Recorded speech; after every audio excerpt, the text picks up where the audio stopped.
नमस्कार। एक कहावत आपने जरूर सुना होगा, बिहार में बहार है और स्वास्थ्य विभाग ही बीमार है। ऐसा क्यों कह रहा हूं ये आपको मैं आगे बताऊंगा, लेकिन उससे पहले मैं बता दूं जो मुझे नहीं जानते तो मेरा नाम है विवेक और आप देखना शुरू कर दिए हैं आवाज न्यूज और NSN इंडिया न्यूज।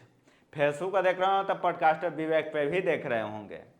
अब जो हम आते हैं अपने उस कहावत पे जो बिहार में अक्सर सुनने को मिलता है, और 2020 का चुनाव भी इसी पे था, 2015 का चुनाव भी इसी पे था। क्या बिहार में बहार है, नीतीश कुमार है।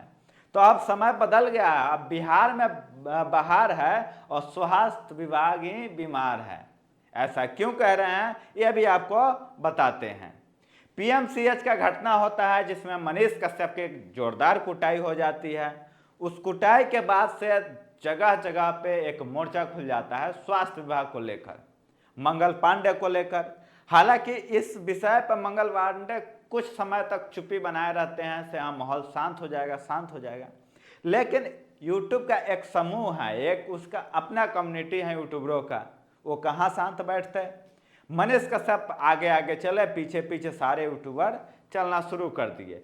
PMCH के बाद तमाम ऐसी घटनाएं घटने लगी। यूट्यूबरों को एक नया टॉपिक मिल गया, स्वास्थ्य विभाग। स्वास्थ्य विभाग पे जहाँ जहाँ सरकारी अस्पताल हैं वहाँ वहाँ यूट्यूबर्स पहुँचने लगे और मंगल पांडे की जो विकास की पिछले 4 साल का रिकॉर्ड था उसका पोल खोलने लगे। नतीजा यह हुआ कि मनीष कश्यप तो खोल ही रहे थे, सभी यूट्यूबर भी खोलने लगे। नतीजा यह हुआ मंगल पांडे को अपने विभाग पे अपने जो स्टैंड था, जो अनसुना करते थे, वो बदलना पड़ा। अब आप देखिएगा सर, कहीं मुंगेर में वो दिख जा रहे हैं तो कभी बेगूसराय में दिख जा रहे हैं, कभी पटना PMCH में तो कभी NMCH में। तमाम जगह के सरकारी अस्पतालों पर नई नई योजना लागू कर रहे हैं और नए नए उद्घाटन में वो लग गए हैं, नए नए निरीक्षण में लग गए हैं। अच्छा, ये अब क्यों आन पड़ी? आज के पहले वो क्यों नहीं निरीक्षण किया? सवाल है उनसे। सवाल जानता का भी है सेम कि क्या आपको अगले 4 साल तक नहीं दिखाई दिया था पिछले, जो अभी आपने देखना शुरू कर दिया, अब देखना शुरू कर दिया क्योंकि सारे यूट्यूबर एक्टिव हो गए। क्या उनको टॉपिक मिल गया? स्वास्थ्य विभाग। खामियां तो यहाँ पे है, यहाँ इसको पकड़ो। तो मनीष कश्यप जहाँ चनपटिया, बेतिया, मोतिहारी के सरकारी अस्पतालों पर दिखा रहे थे, वैसे ही तमाम, चाहे वो चित्तरंजन राय हो गए या अभिनव कुमार हो गए या अन्य यूट्यूबर्स हो गए, तमाम वीडियो देखिएगा तो सरकारी अस्पतालों का पोल खोलते हुए आपको मिल जाएंगे। तो पोल क्यों खुलता है? क्या एक यूट्यूबर बदनाम कर रहे हैं सरकारी अस्पताल को, या सही में खामियां हैं सरकारी अस्पतालों पे? सवाल आप पे है, जवाब आपको देना है, क्योंकि हमारी जो सरकार है वह तो सो गई है। अगर यूट्यूबर्स अभी तक नहीं जागरूक हुए रहते, नहीं मनीष कश्यप के साथ एक घटना घटता, तो फिर से जैसे व्यवस्था चल रही थी वैसे आज भी चल रही होती। ना हम बात करते, ना अन्य यूट्यूबर्स बात करते। लेकिन यह घटना घटता है, मनीष कश्यप को बड़े नेताओं का कॉल नहीं जाता है, भाजपा से कोई महत्व नहीं दिया जाता है, तब उनको लगता है हमारे साथ तो खेला हो गया है।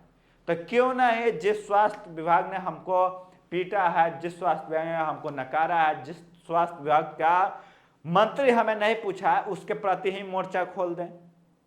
मनीष कश्यप को देखते हुए मंगल पांडे के पीछे लग गए हैं। मंगल पांडे से सवाल पूछते पूछते चिल्ला चिल्लाकर वो खुद थक जा रहे हैं, लेकिन उनका जो सवाल का जवाब था वो नहीं आ रहा था।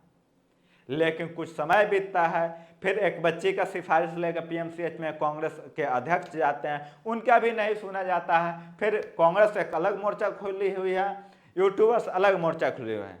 अब इसमें मंगल पांडे की जो साख है एकदम खतरे में नजर आ रहे हैं। मंगल पांडे का यह भी नहीं लग रहा है कि अगले बार वो मंत्री बन पाएंगे या नहीं।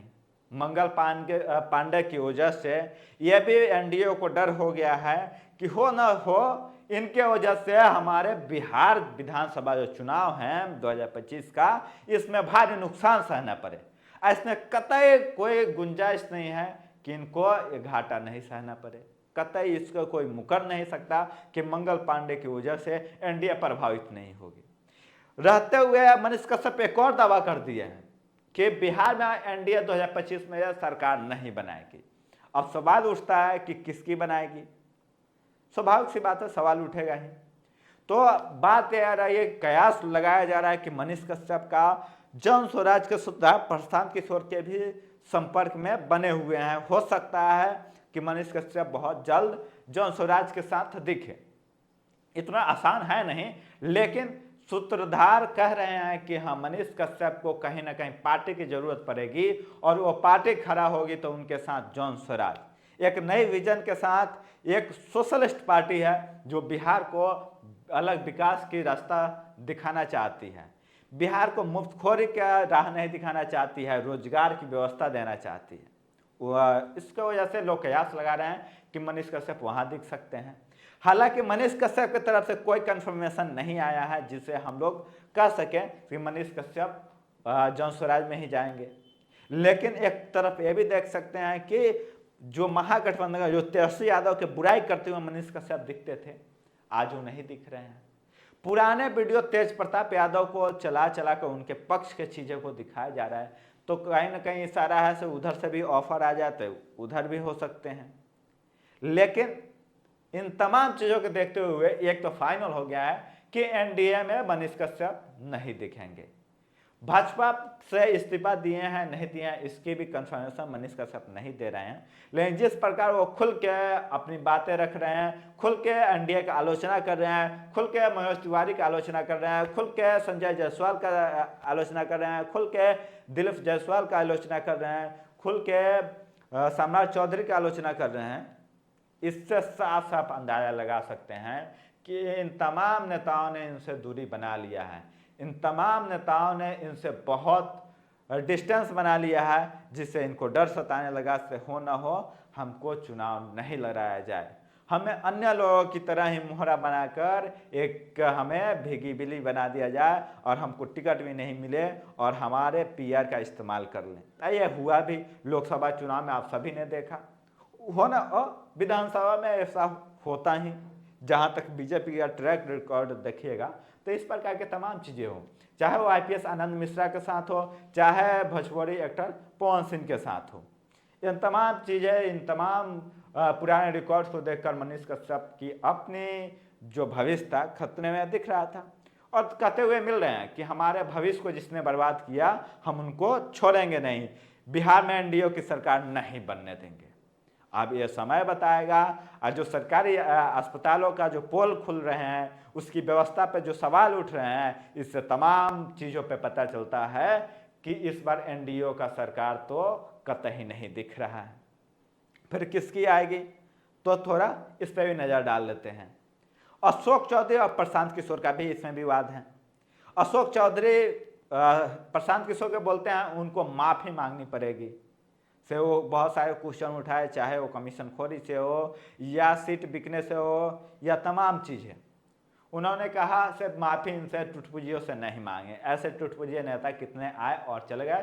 प्रशांत किशोर 3 साल से बिहार में पैदल यात्रा कर रहे हैं, न कोई एक गार्ड रखे हैं, न कोई एक फोर्स रखे हैं, आराम से बिना किसी हथियार बंद के और बिना सैनिक का बिहार में यात्रा कर रहे हैं। तो उनसे नहीं डरते, जो करना होगा आके कर लें।